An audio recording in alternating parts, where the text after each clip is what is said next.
Thanks for coming out tonight and braving the icy winter chill in May. I guess that puts the global warming discussion to rest. Oh, I know it's global weirding now.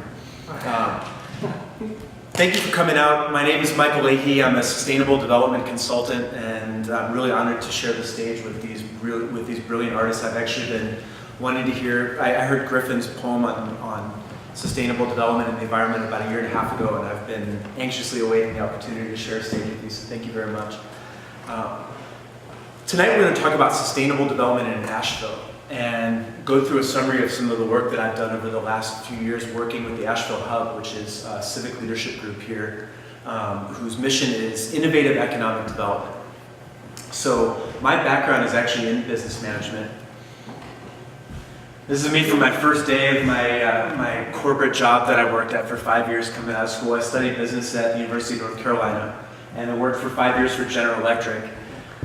I think the look on my face there is peering forward at 5 years of slowly climbing the corporate ladder, which is never a fun thing to look forward to, although it's very interesting to look back at. Before I get too far into this, I wanted to talk about the clip that we just saw. I chose that specific clip because I really find a lot of inspiration from Alex and from his website, which is worldchanging.com. And one of my intentions tonight is to draw from the material that he was talking about, and especially that theme that we don't need to imagine, we don't need to vision a better society and a better life for all of us, some abstract concept out in the future, but we actually have almost all of the tools and almost all of the resources that we need to create that vision right here, right now. And it's not like we can just flip a switch and turn that on tomorrow. I mean, it's going to take leadership, it's going to take focus, it's going to take hard work, and it's going to take resources. But we've got all those things. We know what we need to do, and we've got some great ideas out there for how to do it, right? But it's going to take a reconciliation of a couple different divergent threads in our community and in the sustainability community itself. So we'll get to that. So, all right, 5 years of business. Wasn't necessarily an environmentalist growing up. My focus was really on business. I spent a lot of time outside, but I didn't necessarily think that, I was more of a libertarian in terms of, let everyone looking out for their own interest will be the best way to create the well-being for society. And that point of view lasted throughout most of my corporate career until I really got out of that bubble and started to travel around the world and see the impacts of what that kind of thinking, that everybody being essentially selfish, everyone looking out for their own interest, actually was doing to the world. And I gotta tell you, if you've been out in Latin America or Asia or Africa, the most poignant sense that you come across is the smell of burning plastic. And I think that smell symbolizes the issues that the unsustainable development that we've unleashed upon the world has enacted.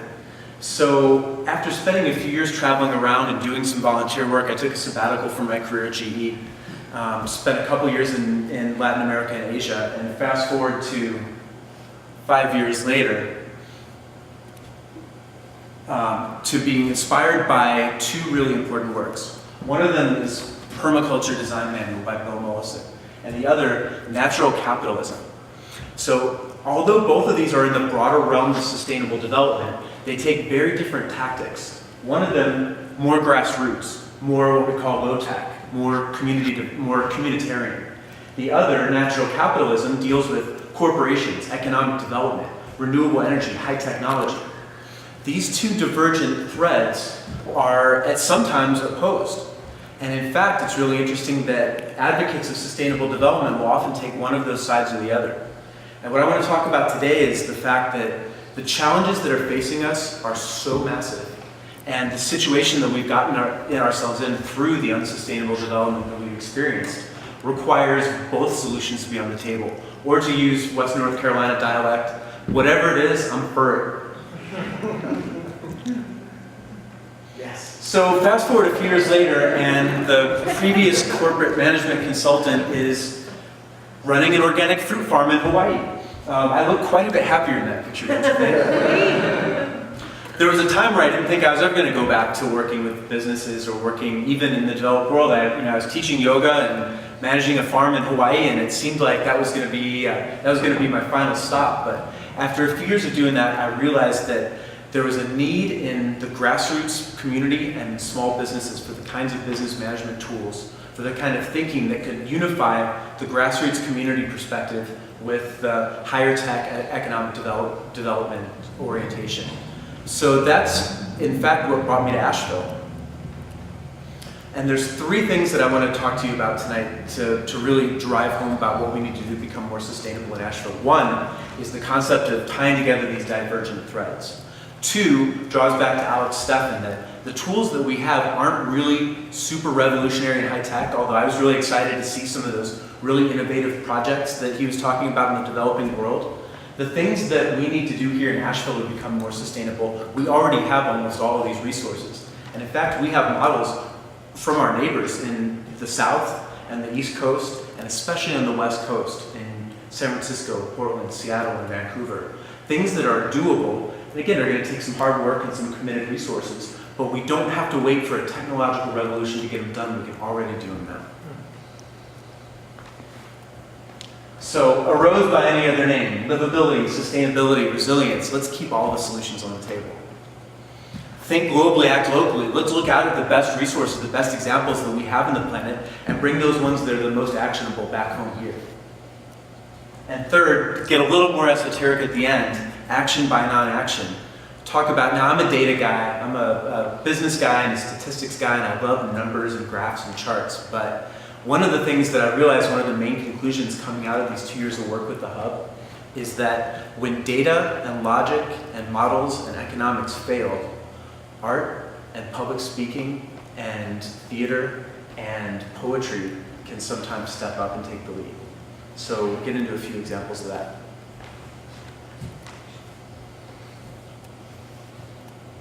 So real quick, just like Alex Steffen was talking about in sustainable development, normally I launch into a whole thing like walking through the history of the environmental movement and how it came into, how sustainability came to be. I believe that most of you are probably already familiar with that. Suffice it to say that sustainable development is typically defined as having three pillars: economic growth, environmental protection, and social well-being. However, this typical model, it kind of equates the three of those things, right? They all seem to have the same value.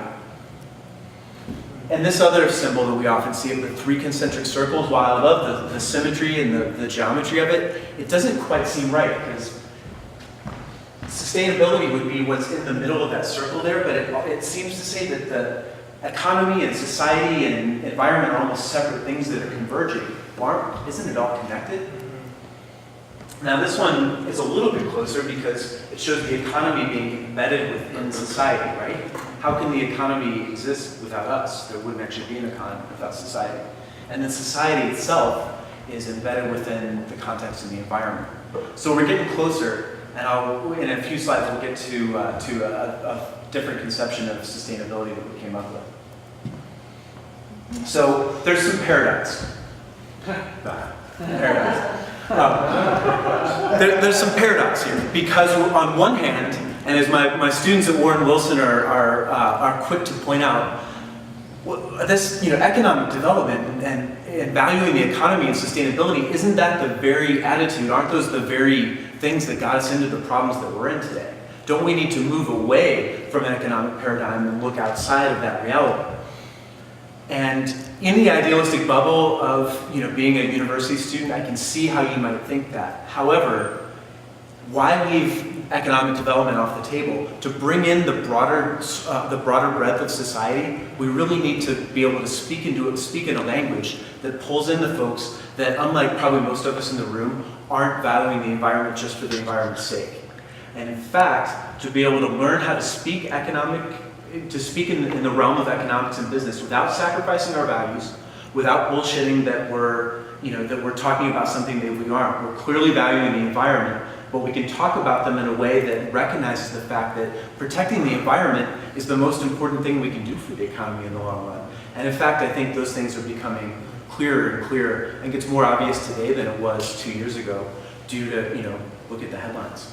USA Today, of all magazines, called out the climate change deniers the other day. And when you're being called out for your intellectual prowess by USA Today, things have shifted, right? They really are shifting in real time. So, thinking globally, taking these best practices and bringing back locally. So all right, so I really like symbols and graphs and charts and things like that. So here's the conception of sustainability I came up with. There's the social piece and the economic piece. It's a north-south pole. It's what we're grounded on. It's our society and it's the economy. And you can't separate them. Add to that the most essential things that we need. We need food to survive. We need energy to power our communities. We need housing and transportation. Housing is an essential to live in. Transportation gets us to where we need to go.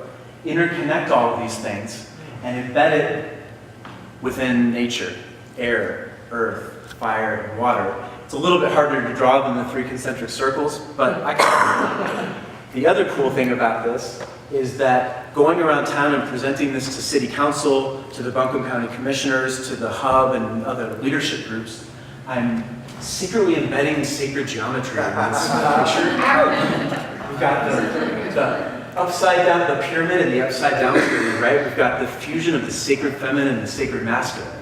The Freemasons here at the temple might appreciate it. So I don't really talk about this when I'm hanging out with the Buncombe County Commissioners, but just the fact that this is on the background when I'm speaking to them, I feel like it's getting in there somewhere. So we started out by doing an assessment of how sustainable is Asheville really? Because as the funder of the project likes to say, we've got a case of the greenheads here sometimes. Because it's so green around us, and because we're such a progressive community, folks often think that we're more sustainable than we really are.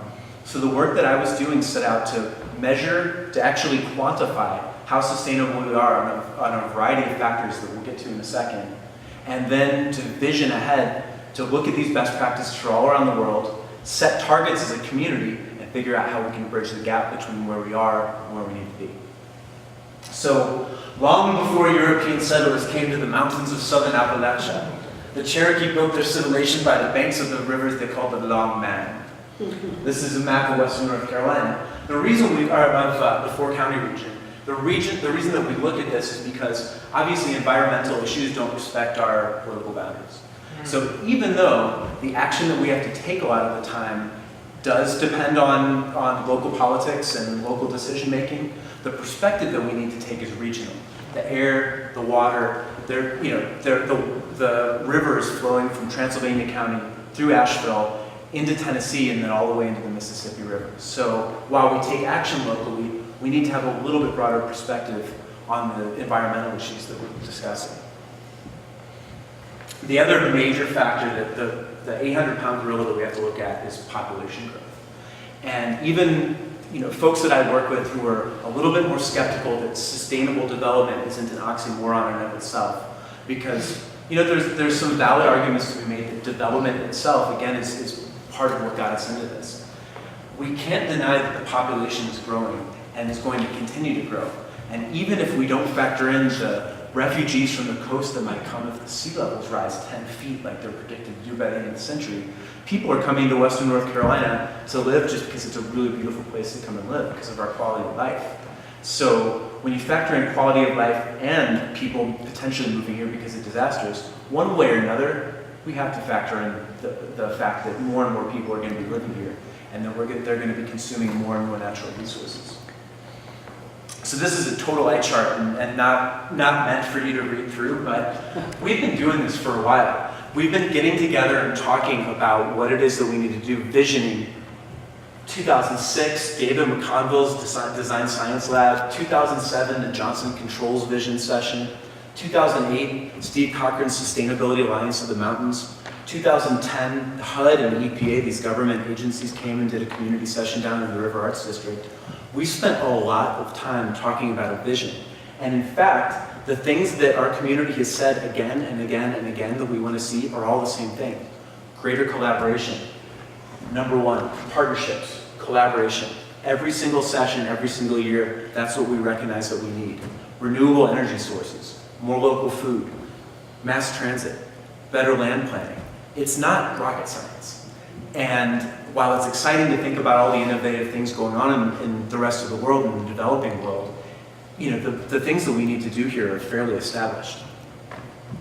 So, great, so let's get the bureaucrats together and we'll do a bunch of planning. I'm a planner, so bear that in mind. This is a map, again, it's not meant to be read, but just take in these are all of Asheville's plans, master plans that we've come up in the last few years. Water management plan, transportation management plan, sustainability master plan.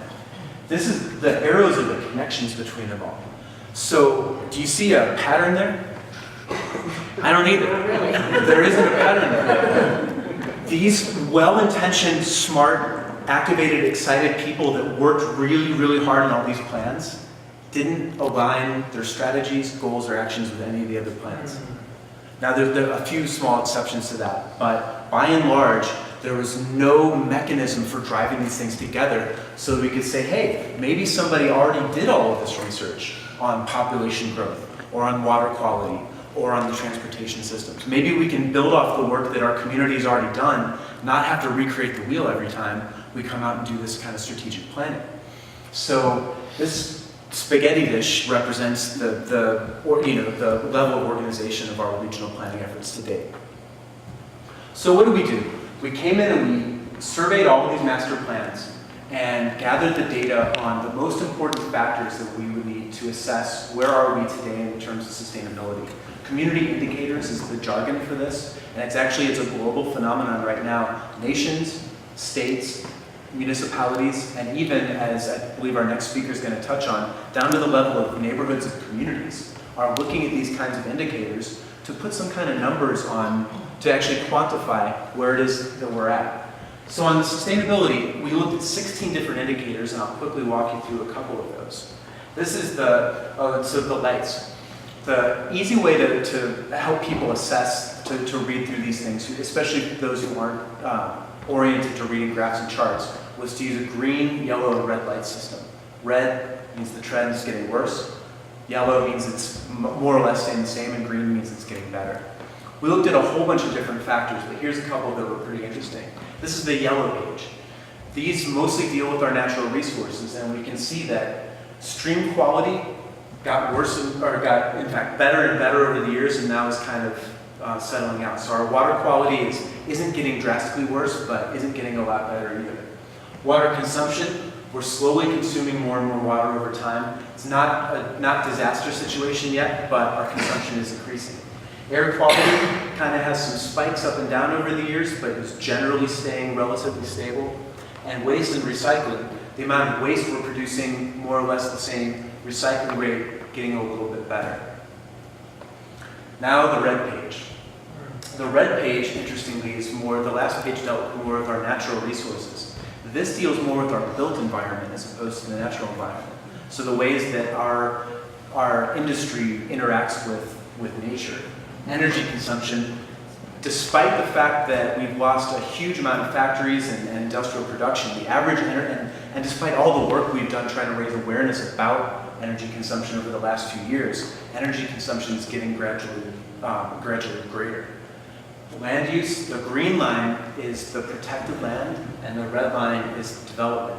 The amount of development, the pace of development is drastically outgrowing the protected land that we have. The number of farms, the big green line is the number of farms we had in 2002, and the smaller one is 2007. Despite all the awareness that we have about eating locally produced food, the number of farms are falling in our region, and the ones that are remaining are getting bigger and bigger. Finally, vehicle miles traveled. As you can imagine, as you probably realized if you spend any time driving around here, even though we're not Los Angeles in terms of traffic every year, the traffic patterns are getting worse. So built environment, we've got some issues to work with. And as we can see from all these trends, we're not exactly the picture of sustainability, despite the amazing landscape that we live in. So what is it that we need to do? Well, at the core of the solutions that we looked out at from other communities that are really trend-setting in this area is radical collaboration. We'll go into that a little bit more, but it's getting folks together. Everyone's talking about collaboration, right? Social media is all the buzz. People are getting together, all the, I guess, Groupon and buying things are kind of what everybody's doing. We haven't quite figured out how to align those resources together for social causes to the same extent that we have for consuming more goods. But the potential is there, and there's some momentum. So with the core of radical collaboration, the best practices that we've seen from your Portlands and your Seattles and cities in Europe that have been thinking about these things for decades are more localized economies in terms of food and energy production, green infrastructure in terms of our transportation and our housing systems, making them more sustainable and less resource intensive, neighborhood level resilience, which the next speaker is going to go into in a greater level of detail, but empowering communities to make more decisions and to take more action in and of themselves without having to wait for government supervision or interaction. And finally, the creative economy, which I think is so important here in Nashville, where a cornerstone of our culture is the vibrancy of our artistic community. So going into that a little further, there's technological tools we can use for these collaborations. There are scientific tools such as renewable energy production, visualization of climate data to make it more usable and more interactive with people who are interested in solving these problems. So there's these high-tech solutions. There's also low-tech kind of grassroots solutions, right? Artists producing the art that they make. Well, creativity is the lowest carbon footprint form of development that there is. So building more on our creative assets in and of itself supports the artists in our community and reduces our carbon footprint. So Alex Steffen said, another world isn't just possible, it's here. And I really want to drive that point home. So, smart growth and resilient neighborhoods. This is one of the most exciting things that I've come across, in that the trend especially out on the West Coast where energy prices are a little bit higher and they've been doing this for longer, is to have a housing node. So that denser development that Alex was talking about, getting more people into urban areas so that you can protect the more rural areas around it. The more density you have in these urban areas, and this is controversial sometimes because some folks are a little bit nervous about increasing that density because it requires development. But that development supports the economy. And if you can keep it concentrated, then you protect the natural resources around you and you enable these transit corridors. What transit can do then is allow us to move away from the vehicle as our primary source of transportation and to be able to use trains, high-speed buses, and other forms of mass transit to get where we're going. So there's a lot of momentum in our community on bicycle pathways, greenways, and other forms of transportation. Another exciting one, so the low-tech solution is bicycles. The high-tech solution is electric cars. And while this seems kind of fantastical and far away, this is happening. There are 30 electric vehicle charging stations that have been funded by the federal government that are going to be coming into West North Carolina in the next few years. That's pretty cool. These electric cars are here. They're already rolled out in Israel and Europe, and they're starting to become rolled out in San Francisco, and they're not far away from being realized here.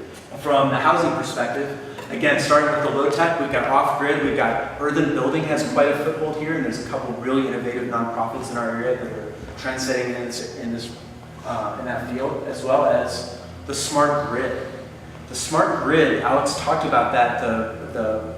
It lights up the less energy intensive your energy use is. Smart grids actually allow your house to understand when the peak load of energy usage is in your neighborhood and to decrease the energy usage when you're not in your house. Essentially, our houses are going to start communicating with each other and saying, hey, the load's kind of hot, it's getting kind of hot right now, let's cool down the energy that we're running, and to be able to communicate outside of us even interacting with these systems.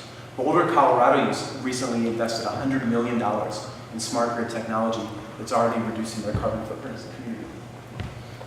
On the food front, low tech, we got edible schoolyards, right? This is an amazing program. We go into the schools and you teach kids how to organic farm and how to mulch and compost and then harvest and celebrate from the gardens that they planted.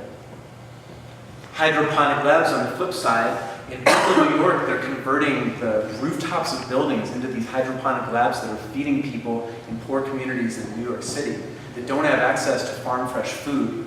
Now again, some grassroots activists are a little bit nervous about hydroponics because it is technological, but again, the point that I'm trying to drive home is we need all the solutions on the table. I'm for it. Green roofs, another thing that's helping keep down, that's helping retain water and keep down energy costs. And this is actually this is City Hall in Chicago, is one of the most innovative green roof programs in the nation. And one of my favorite ones in Portland, Oregon is called Food Hub. They call themselves the Match.com for locavores. And it's a way to connect farmers who have food and people in the city who are interested in eating locally through web technologies. I just thought it was cute that they called it Match.com. Energy. Solar ovens. All right, this is a really neat way for folks to prepare food when they're off the grid or when they don't feel like using the electric grid. And solar panels and geothermal energy and windmills and some of those other things that seemed kind of radical 5 years ago and now are becoming more and more commonplace and, more importantly, less expensive and easier for local folks like us to access. Because obviously the cost of investing in these things make it prohibitive for a lot of people to purchase. The vast majority of people in the country either don't have the time, don't have the education, or aren't inclined to understand those things. And as the whole climate conversation, I wanted to say debacle, but I mean really in some ways the fact that 95% of the scientists in the world agree that climate change is happening and that it's human caused, but that only 30% of the people in our country recognize that. That's a huge gap, and it's something that people like myself dwell on a lot of the times. And climate scientists are like, well, how can we get this data out? We'll make the charts bigger, and we'll make it more interactive, and this and that. But the most important revelation that I had is that there's a way to get that across to people so much more effectively, and that's through the arts. Data is its own special thing, and we need good science, and we need to continue to invest in it. But one of the strengths of our community is the creative undercurrent that we already have. So, while it's very important, this is a work of art that took FAA flight data from a 10-year period and charted it out, turned the flights into electric nodes and electricity, and created a work of art based on FAA flight data. I just thought that was kind of cool. Mm-hmm. You've got geodesic domes that have visualized climate data that school children can come in and interact with. So this is cool stuff, right? This is starting to toe the line between data and science and technology and art.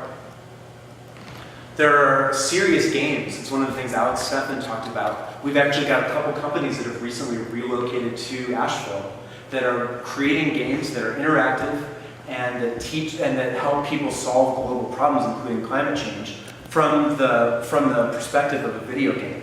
Now, what's really important is these things be fun and not come across as preachy. And I still think we've got some work to do in that realm, but it's a step in the right direction. Rhetoric is an art in and of itself.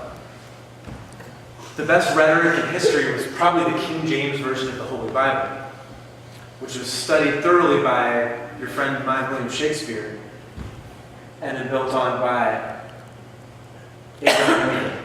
Widely considered to be the three best sources of rhetoric that we have. And conversation is an art in and of itself, and this is something that I have to deal with all the time, is to get out of the scientific economic mindset and to be able to use rhetorical devices to be able to talk to people and engage people that don't have the kind of scientific background to understand some of these concepts. There are easier ways to talk about these things, better and more engaging ways to talk about these things. And it seems kind of funny, but I do, and we all do look to Shakespeare and Abraham Lincoln for inspiration in that regard, because they are just the greatest rhetoricians that history has known. So, moving away from the technology, there's this trend towards eco-art. Here's just a few examples. This is a massive, it was mowed into a field and created art using natural landscapes. This is a dog that was built out of waste. So recycling waste into art is a very important trend in this field. There's my ducks again. They pop up periodically. Burning Man. So the Green Man in 2007 was a very interesting paradox in that you had an entire celebration of art and culture and community that was focused on sustainability. The paradox being that it required 75,000 people to drive out to the desert in Nevada. And the most inspiring and the most awe-inspiring and horrifying moment of that weekend being when they constructed a real life-sized oil derrick surrounded by giant metal sculptures of people bowing down to the oil derrick to symbolize our country's addiction to oil, and then they blew the whole thing up in a fireball that stretched, that exploded out to an entire mile in width. So it's one of the most awe-inspiring and scary moments that I've ever had. Certainly raised some awareness about the environment and the issues that we have through the medium of art, and is also a paradox in that it's pretty scary to think about what the carbon footprint of that event probably was. This is Banksy, who I don't know if any of you have seen the film Exit Through the Gift Shop, is that what it is? He's a street artist who's come to some renown recently, creating interactive art. This is a dolphin, a coin-operated dolphin on top of a BP barrel, and the dolphin itself he slathered it in oil and he put it out in a public place in London. And there's actually videos on YouTube of tourists coming by and sticking money in the thing, and this woman puts her little daughter on this oily dolphin and rides it. And so it's kind of a little poke in the eye at society, but it's an interesting way that artists are calling attention to the problems that we're facing. This is another Banksy production, taking this demolished rubble and creating a poignant comment on it.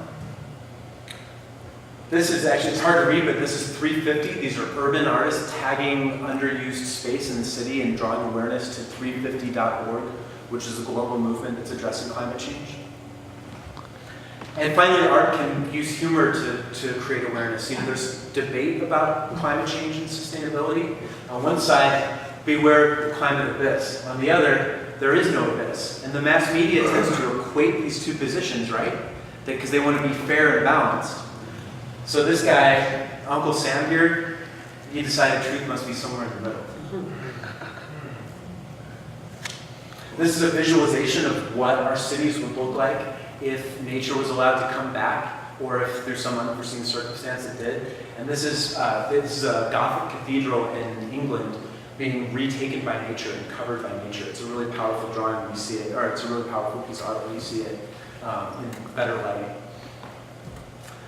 Blade Runner and Mad Max and other things, while I don't tend to take the dystopian view of the future, I like to stay a little bit more positive. It is important for art to talk about the potential, the worst case scenario, the consequences of our actions, if for no other reason than to give us an idea of where we don't want to head. Or you can have some really beautiful conceptions of, this is what I'm talking about the fusion of these threads of low technology and high technology, buildings, transit, renewable energy, with parks and greenways and bikeways and healthy water streams running through it. This is one of my favorite symbols that I came across in the eco-art realm of really pulling together these divergent threads of the sustainability movement of resilience and natural capitalism. So keep all solutions on the table. We don't need to wait for solutions, we already know what we need to do. And when data and policy fail, pictures, paintings, and stories can succeed. Thank you very much for your time today.